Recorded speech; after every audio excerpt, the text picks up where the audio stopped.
بسم الله الرحمن الرحیم. الله لا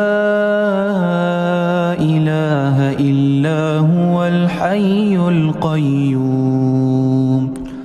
الله هیچ خدای بجز او نیست، زنده پاینده است.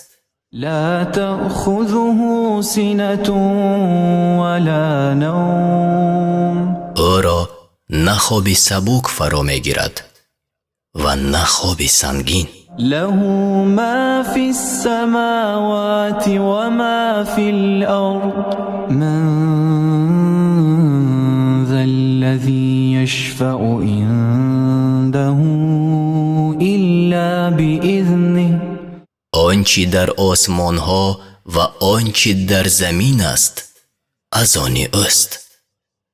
کیست که به حکم او در نزد او شفاعت میکند؟ يعلم ما بين أيديهم وما خلفهم ولا يحيطون بشيء من علمه إلا بما شاء.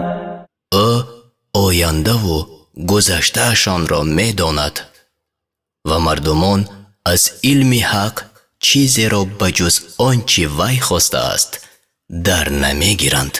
وسع كرسيه السماوات والأرض ولا يؤوده حفظهما وهو العلي العظيم.